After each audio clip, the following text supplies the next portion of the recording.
Ladies and gentlemen, at Bar-Ilan University, where I'm a lecturer, we dedicate a whole year for Syria, a seminar, which is 28 meetings of an hour and a half each, and another seminar on the Muslim Brotherhood, yearly, another 28 meetings of an hour and a half. It is rather challenging to fold two subjects like Syria and the Muslim Brotherhood into 3 hours of lecture here. Don't worry, it will be 45 minutes. This is how we check if people listen, you know. I will start with Syria because this is much easier to explain. Please give. This is Syria, the map of Syria. What happens there since 1943, more or less, is that the state was created by the French. The borders were marked by foreigners, by the colonialism, as in many other parts of the world, which created many problems to these states until this very day. These borders include inside some ethnic groups like Arabs and Kurds and Turkmens, some religions like Muslims, Christians, Alawis, Druze, sects like Sunnis and Shias and some Christian denominations. And the French hope that one day will come and they will all sit around one fire and sing Kumbaya together. It never happened. It doesn't happen.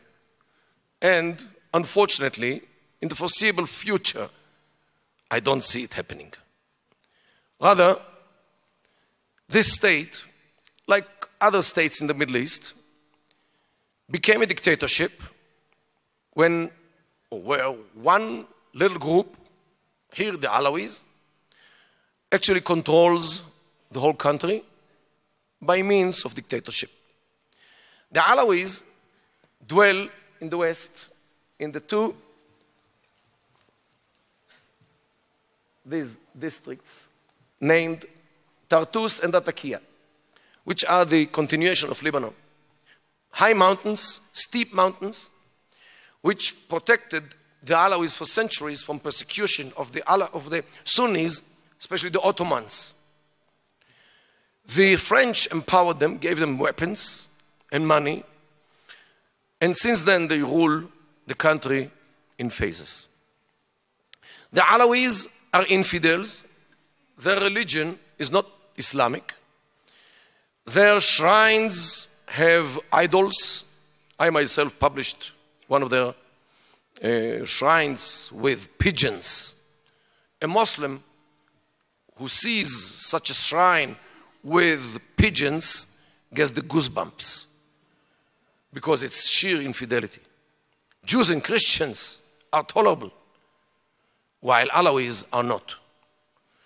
Ibn Taymiyyah, the Muslim scholar of the Middle Ages, wrote about the Alawis that they are akfar min al-Yahud wa nasara, means more infidels than Jews and Christians.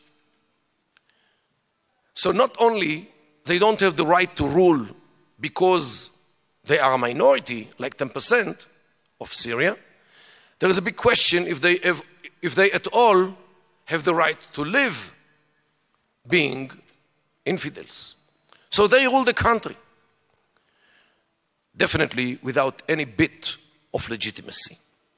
I dedicated the whole book to Syria under the title, Assad in Search of Legitimacy, Message and Rhetoric in the Syrian Press under Hafez and Bashar. It was published in 2005. A few months ago, when the death toll of the Arab Spring in Syria reached like 5,000 people, Hillary Clinton, Secretary of State, stated that Assad is losing his legitimacy. Excuse me? How can one lose something which he never had? Her understanding of the Middle East probably explains some of the mistakes of the United States of America, which were done in Iraq, in Afghanistan, in other places. They absolutely do not understand this region and the powers which tear it apart. Syria is going to be torn apart between the Alawis in the west and the Kurds in the north, in the blue district, the Hasaka, who already announced that they do not see themselves as part of future Syria, just like their brethren in northern part of Iraq. The Druze in the south, Sweden, they never gave up on their aspirations to be independent. The Bedouin in the east, Deir ez-Zor, never mingled in the country because they have Bedouin culture, while the hatred between Damascus and Aleppo is well known for centuries, infiltrated a bit to the Jewish communities as well, who lived in these two places. So definitely Syria will fall apart, and it has both challenges and opportunities for Israel. The challenges are with a stockpile of weapons of mass destruction which Syria accumulated, probably the biggest accumulation of weapons of mass destruction, especially chemical and biological, out from the United States and Russia, the biggest in the world. This might reach the hands of organizations like Hezbollah, Hamas, or maybe Al-Qaeda as well, which already operates in Syria. And this might pose danger on Israel and other places as well. And nobody should ignore this danger. However, the opportunities are that peace with the state which will be in front of Israel, whether it be a Druze state based in Sweden or another state which will be centered by Damascus, the atmosphere between this future state and Israel might be much better than between Syria as a whole and Israel. Because Assad, both father and son, needed an enemy, an external enemy, to unify all the factions, all these different ethnic groups and religious groups and sectarian groups under his illegitimate aegis by the threat of the Zionists who are coming to devour us all. Now when Syria apparently is fragmented, the state which will be in front of Israel will not need an external enemy to unify it with anybody else. So the atmosphere might be better, and solutions with the Golan, without the Golan, I don't know, might be more easily found. This is in a nutshell the story about Syria. There is much more to read, to learn about this unfortunate country, which has chances to come out from the swamp of blood and tears and fire, which it sunk like now a year and 3 months ago. It has a chance to become normal state. I think that Assad will not survive in power. It might take weeks or months. Some year and 2 months ago, I published an article under the title, "To the Last Syrian." He will fight to the last Syrian if he could. The question is, how long will the world tolerate the fact that a regime butchers its people without any restriction? I think I'll move to the other part of the presentation about the Muslim Brotherhood. This is a much more complicated issue because it doesn't deal with the state, it deals with the culture. And this is much deeper than a state like Syria. Muslim Brotherhood, we find today organizations which bear this name or names which came out from this name in many, many states in the world, including Europe and Africa Egypt, of course, Tunisia, Morocco, even in Israel. We have 2 Muslim Brotherhood organizations. After all, this is democracy. Jordan, Syria, of course, Lebanon, Iraq, many places have organizations and parties which are directed by the light of the Muslim Brotherhood. This organization started in 1927 or 28, there is debate, in order to implement 3 objectives. One is to get rid of the foreign occupation. In Egypt of 28, it was the British occupation. In Syria, it was the French occupation. In other places, other occupations. However, according to the Muslim Brotherhood, any Arab ruler or Islamic ruler who does not implement the Sharia can be very easily depicted as foreign occupation because he is an agent of the West or the East, Russia or United States. And this is why he, even if his name is Gamal Abdel Nasser in Egypt, he is actually a foreign occupation. So first of all, the Muslim Brotherhood want to get rid of the foreign occupation, whether it's British or Gamal Abdel Nasser. Secondly, they want to get rid of the culture of the occupation, which was enforced on us usually.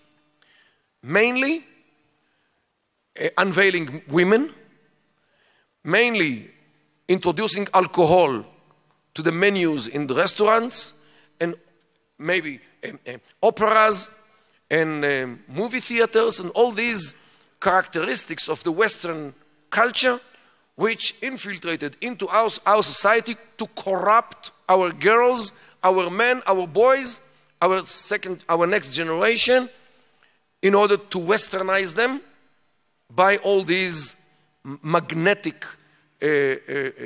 devices like media, like what people wear, what they don't wear, and what they eat. The Muslim Brotherhood are against this, against the Western culture, which infiltrated and undermines the value system of those countries, especially when it comes to questions of gender, family, and sex.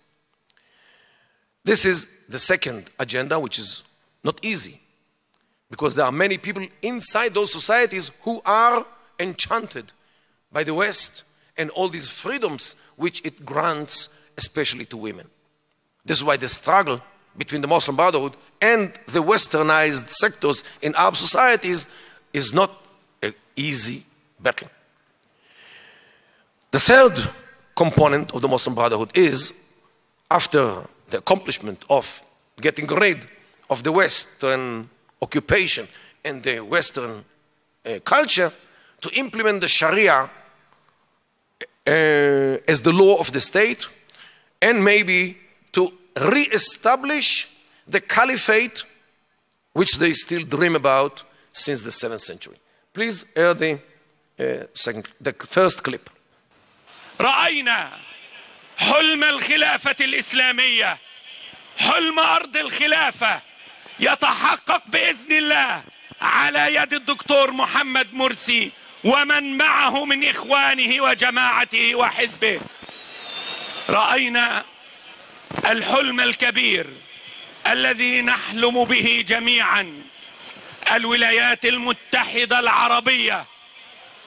الولايات المتحدة العربية ستعود إن شاء الله، ستعود الولايات المتحدة العربية على يد هذا الرجل ومن معه إن شاء الله.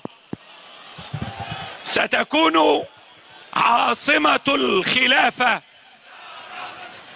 ستكون عاصمة الولايات المتحدة العربية هي القدس إن شاء الله. بكرة مرسي حرر غزة، أنا مصر بكل عزة، بكرة مرسي حرر غزة، بكرة مرسي حرر غزة، بكرة مرسي حرر غزة، بكرة مرسي حرر غزة، بكرة مرسي حرر غزة، بكرة مرسي حرر غزة،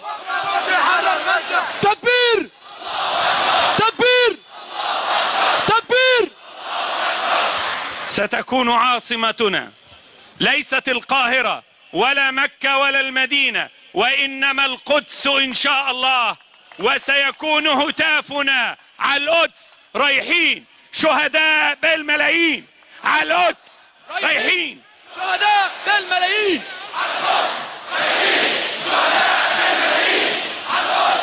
رايحين شهداء بالملايين على القدس، رايحين شهداء بالملايين على القدس، رايحين شهداء بالملايين على القدس. من عيون كل اليهود طيار النعاس، يلا يا عشاق الشهداء كلكم حماس. من عيون كل اليهود، يلا يا عشاق الشهداء كلكم حماس. من عيون كل اليهود طيار النعاس، يلا يا عشاق الشهداء كلكم حماس. The whole Muslim Brotherhood folded in 5 minutes of a clip. First of all, United Arab States. They blamed the West for fragmenting the Islamic world, which to their expense from Indonesia in the east all the way originally to Morocco. Maybe now they count also America and Europe in the Islamic world. So inshallah, the whole world, the Islamic world will be unified, of course, under the aegis of the Muslim Brotherhood. And this is in one of the campaign meetings of Muhammad Morsi, the candidate of the Muslim Brotherhood in Egypt, only a month and a half ago.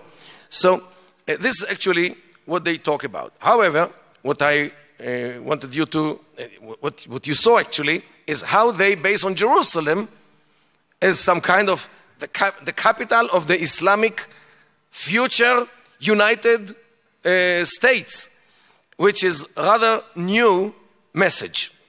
What the heck do they have in Jerusalem? And this is rather new, I must say. When I saw this, I started to look at what they say. It is a new message by the Muslim Brotherhood that now not Mecca, not Medina is their goal. After all, they have it already. Now Jerusalem is their target. Why and how Jerusalem became such an issue for the Muslim Brotherhood in Egypt? This is very puzzling. However, if we look into the issue of Jerusalem in Islam, as demonstrated in this Muslim Brotherhood clip, we cannot escape the feeling that the Jewish entity in Israel, with its capital Jerusalem, is much more than a problem, a territorial problem, or political problem, or even problem connected to real estate. This is something much deeper, which goes down to the fundamental issues of Islam. Islam, in its own view, came to the world not to live side by side with Judaism and Christianity. It rather came to the world to replace them, to hire them, to take everything which Judaism and Christianity might have had once and to build itself by the ruins of Judaism and Christianity. The theory of replacement in its Islamic version.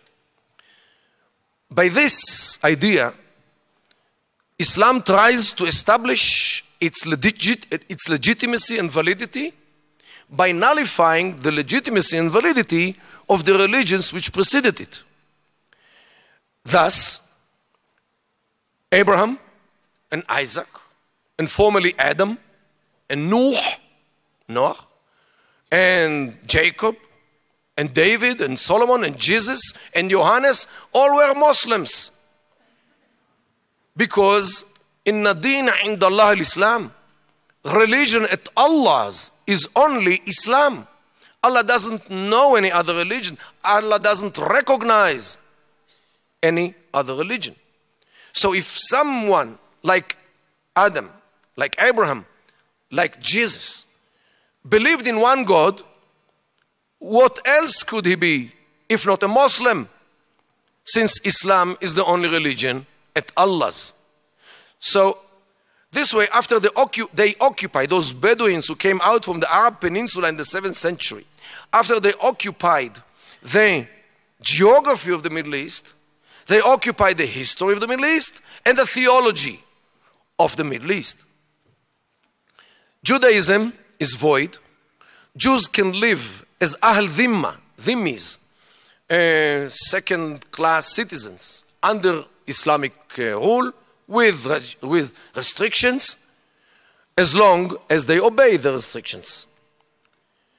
All of a sudden, during the 20th century, some historic road accidents happened when Jews started an influx to their former land, which once they had, Philistine. They occupied it in 1948. They established a state, an independent state. Since when Jews have the right to be independent? After all, they have to be subjugated to Islam. And in 1967, they dared to occupy Jerusalem. What will be their next step?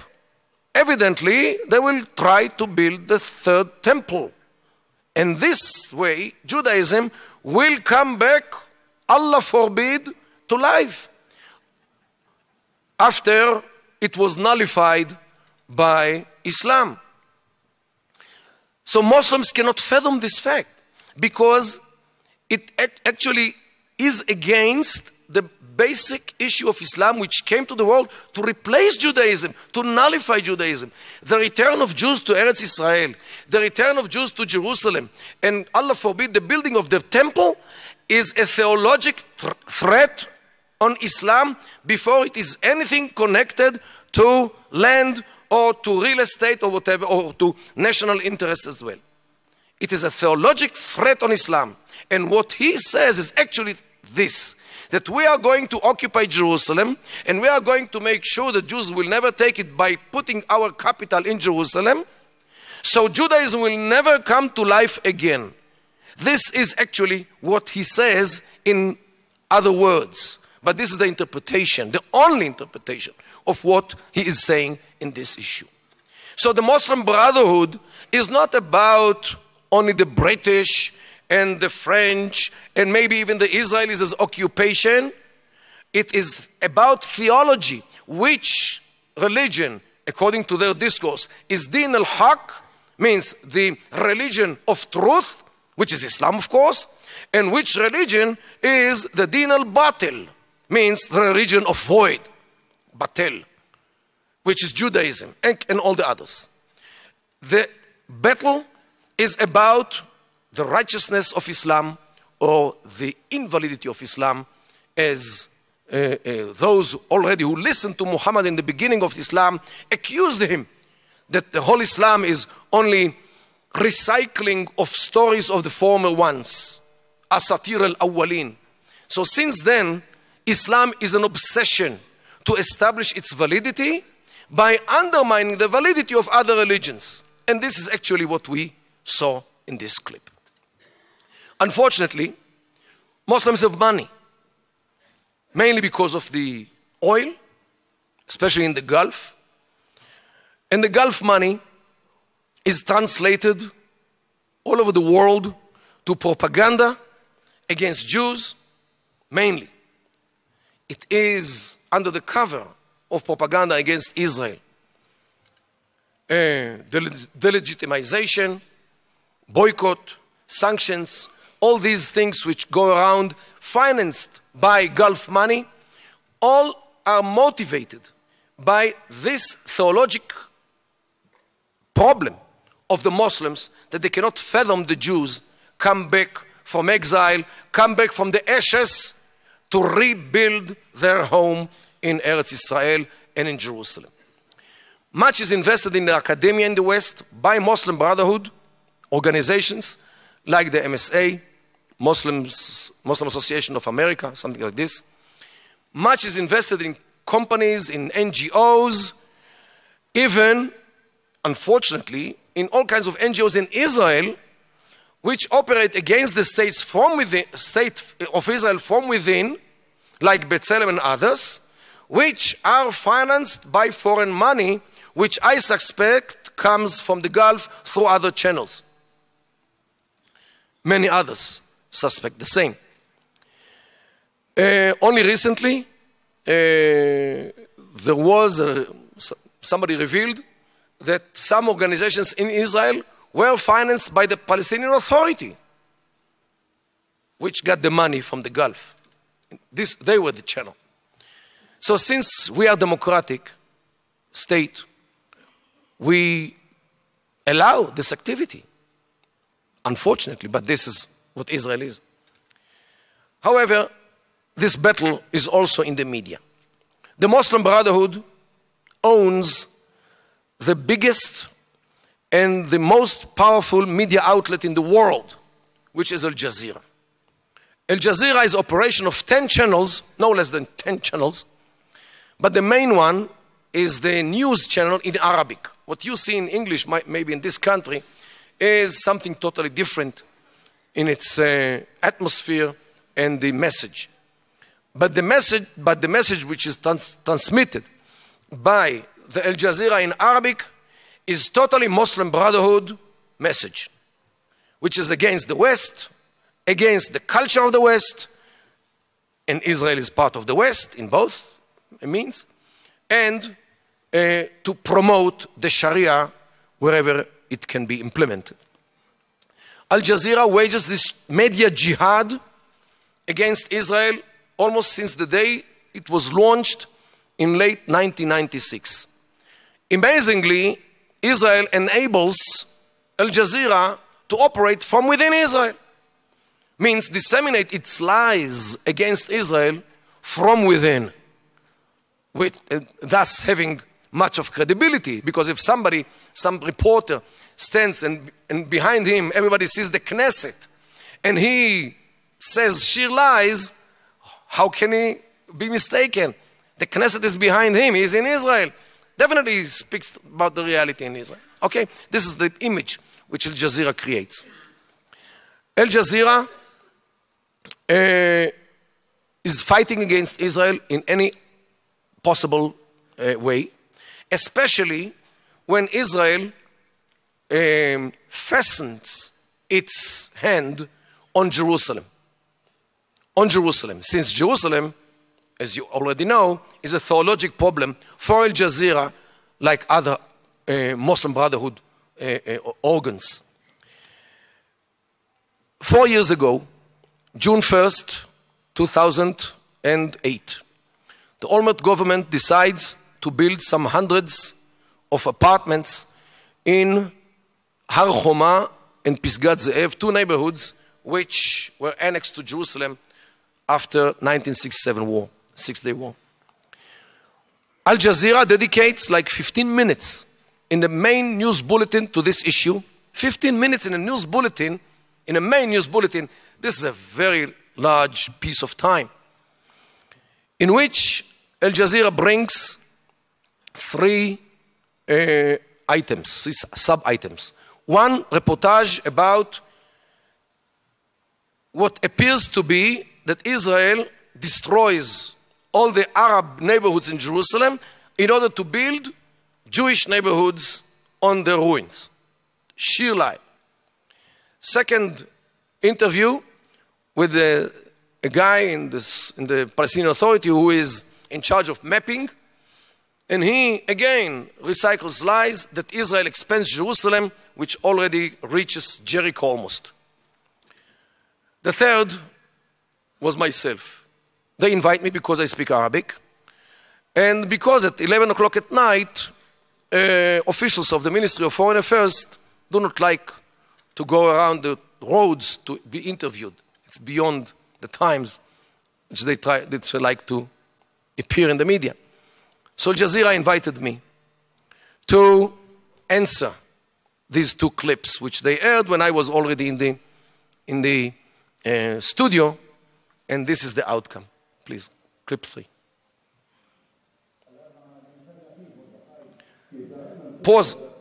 Please pause it. The anchor, his name is Jamal Rayyan. He is a Muslim Brotherhood activist from Jordan, Jordan expelled him because Jordan wants to survive as a state. So he found asylum in Qatar, where Al Jazeera is based, and he became the main anchor of Al Jazeera. Jamal Rayyan. جامعة بار إيلان. سيد مردخاي، هذا القرار هل هو دق مزيد من الأسافين في نعش المفاوضات الفلسطينية الإسرائيلية؟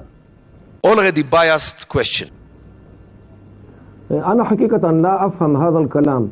هل على إسرائيل أن تبحث عن إذن من أين في العالم؟ هذه عاصمتنا منذ 3000 عام، وكنا هناك عندما كان آباؤكم يشربون الخمر ويعيدون البنات ويعبدون العزى واللات والمنات، فلماذا علينا أن نتكلم عن هذا الشيء؟ هذه هي مدينتنا من 3000 عام وإلى أبد الأبدين. يا أخي إذا كنت تريد عفوا سيد مردخاي، عفوا إذا كنت تريد أن تتحدث عن التاريخ، أيضا نحن نتحدث عن القرآن. لا يمكن لك أن تلغي القدس من القرآن. أرجوك أن تبتعد عن الألفاظ التي تسيء للعرب والمسلمين، رجاء لنبقى في موضوعنا لو سمحت. الآن هذا القرار ألا يتعارض؟ لم يرد ذكر القدس في القرآن. سبحان الذي أسرى بعبده. ذكر القدس لم يرد في القرآن طيب ولو مرة واحدة. يا سيدي لنتحدث بالسياسة. عفوا لنتحدث بالسياسة. الجزيرة لنتحدث بالسياسة لو سمحت. أوكي. القدس خارج المفاوضات. القدس لليهود نكتة. لا يمكن الكلام عن القدس بأي شكل من الأشكال، وأنتم تعيدون هذه القضية مرة بتلو الأخرى. عن المستوطنات يا سيد مردخاي، المستوطنات يعني نحن نتكلم عن شقق، يا أخي نحن نتكلم عن شقق جديدة داخل مدينة القدس. أنت تتحدث عفوا سيد مردخاي، تتحدث عن بناء حوالي 1000 وحدة، وكان هناك قرار بإقامة 10,000 وحدة، وتم وقف هذا القرار، والآن تتم عملية تسريبات من تحت الطاولة 1000 2000 3. يعني القدس ربما ستشمل الضفة الغربية بعد ذلك، أليس كذلك؟ يا أخي إسرائيل لا تعد الشقق التي تقيمها قطر في شبه جزيرة قطر، فما شأن لكم بالقدس؟ القدس مدينتنا إلى أبد الأبدين، ولا شأن لا للجزيرة ولا لأحد في مدينة القدس. نقطة. هي مدينة لليهود فقط، ليس لأحد أي شأن بمدينة القدس. يعني هل تريد أن تقول بأن كلامك هذا يعني بأن المفاوضات التي تتم بين الفلسطينيين والإسرائيليين تتم بناء على الأمر الواقع الذي تتحدث به الآن يا سيد مردخاي كيدار؟ يا أخي أنا أدعوك للقدس لتشوف بأم عينك كيف القدس أصبحت مدينة زاهرة بعد أن كانت خاربة تحت أيدي العرب حتى 67. نحن بنينا هذه المدينة من جديد، وهي الآن مفتوحة للمسيحيين وللمسلمين ولليهود على حد سواء، كما لم تكن أبدا تحت سيطرة الإسلام، لأن الإسلام أقصى اليهود من القدس والمسيحيين أيضا. طيب أنا أريدك أن تعطيني جوابا، تعطيني جوابا. يعني لماذا كلما كانت هناك مفاوضات فلسطينية إسرائيلية تتحدثون عن الاستيطان وتصدرون قرارات بالاستيطان، مزيد من قضم الأرض، مزيد من تهويد الأراضي الفلسطينية، وبالتالي قتل مقومات قيام أي دولة فلسطينية في المستقبل، أليس كذلك؟ هناك حتى اليوم ولا حرج هناك دولتان فلسطينيتان، دولة في غزة ودولة إن شاء الله ستقوم على الضفة الغربية. وإذا استمر الفلسطينيون في هذا السلوك وعدم الجدية في المفاوضات، ستكون هناك دولة في الخليل، ودولة في رام الله، ودولة في نابلس، ودولة حسب المواصفات التي تتحدثون، حسب المواصفات التي تضعتها إسرائيل، ولكن القرارات الدولية مخالفة لكل ما تقول به يا سيد مردخاي. القدس الشرقية محتلة محتلة محتلة محتلة، الكل يعرف بذلك. الضفة الغربية ليست تابعة لأي دولة في العالم، لأن ليس في هذه المنطقة أي سيادة لأي دولة، مثل أنتاركتيكا في الجنوب. ليس الأردن كانت محتلة لهذه الأرض، ليس في الضفة الغربية أي سيادة لأي دولة بخلاف الجولان، بخلاف جزيرة سيناء، بخلاف أجزاء أخرى. الضفة الغربية ليس عليها أي سيادة لأي دولة في العالم، ولذلك لا يمكن لأحد أن يكون بأن هذه هي منطقة محتلة. من أي دولة احتلت هذه المنطقة؟ الأردن كانت محتلة حتى 67، واليوم إسرائيل أيضا هي تحت سيطرة إسرائيل. هذه المنطقة لا تتبع لأي دولة في العالم، ولذلك نحن نتمكن من أن نقيم عليها ما نشاء. مردخاي كدار، قسم الدراسات العربية، جامعة بار إيلان، تل أبيب. The issue is not only about Jerusalem and theology. The issue with the Muslim Brotherhood is also about peace, which we achieved with the opponents of the Muslim Brotherhood in Egypt with President Sadat more than 30 years ago. The question now of Egypt, which today is the second day of the presidential elections, the question is if Egypt, future Egypt, will honor and respect the peace with Israel as cold as it is. And I don't have any dreams about hugs and kisses. I never had with them. Yet, to remain with a peace, even cold peace, is better than with the best war. The question is very complicated because in their view, the Muslim Brotherhood, who today are the majority of the of the Legislative Council in Egypt, which was the Supreme Court in Egypt, cancelled the elections which took place like half a year ago in Egypt, where the Muslim Brotherhood and the Salafis, the ultra-Orthodox Muslims, won like three-quarters of the Legislative Council. Day before yesterday, these elections were cancelled by the Supreme Court. What will be the future with Egypt? Nobody knows. Which president will be elected? Really, nobody knows, because the majority of the Egyptians are identifying with the Muslim Brotherhood, no doubt. The question is if the army would let them win the elections, while the army has all the ways and all the means to manipulate the elections, because nobody can know what happens behind the scenes when the ballots are being counted. So I anticipate that the army will push the nomination of this Shafiq, who is one of the Mubarak's friends, because neither the army nor the Supreme Court want to see the Muslim Brotherhood, who are the majority of Egypt in power. So this is very complicated. I am at all not sure that Egypt will come el hamenucha ve'el hanachala to the final situation after these elections. It might take very long time until this country will be stabilized, because it is something like a very fragile wagon which is dragged by 4 different horses: the religious Muslim Brotherhoods and Salafis together, the army, the liberals, means the non-religious sectors, and those Mubarak fans which are still alive and kicking. So these 4 horses are pulling today this very fragile wagon of Egypt to different directions, and we really have to hope that 90 million people who live in this unfortunate country will at least have what to eat in a month from today, when I don't see any solution rather than dictatorship again to put an order into this unfortunate country. Muslim Brotherhood will definitely demonstrate against any attempt to push them to the margin, as Mubarak and his predecessor did. The Tahrir Square didn't say its last word, and the Muslim Brotherhood, in my view, will ultimately lead Egypt in a way or another. Again, the question about the peace agreement with Israel, I would not like to be the insurance agent of this peace agreement. However, I'm not seeing yet the Egyptians on our fences with knives between their teeth, because a war will be devastating for Egypt, because a war needs money for fuel, for ammunition, and money is the last thing which Egypt has today.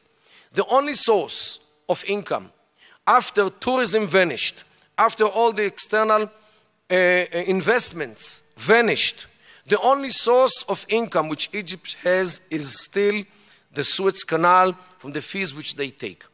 A war might again close this canal, and they will lose the last source of income which they have. They will go bankrupt within less than 1 day. Feeding 90 million people is not an easy issue. This is why I think that if they have any responsible government, even Muslim Brotherhood government, will keep the peace agreement unwillingly, but they will keep it only because they cannot afford cancelling it and losing the world support, especially the American food, which feeds them today. Not that I'm happy about this, but I am still confident that the peace agreement with the Muslim Brotherhood Egypt will continue in spite of their views about Israel, about Jerusalem, the Jews and all the things. After all, we have to eat. And in Arabic, they say, Bidna na'ish. We have to live. This is, in a nutshell, about the Muslim Brotherhood. We have in Israel, Muslim Brotherhood, which is another story.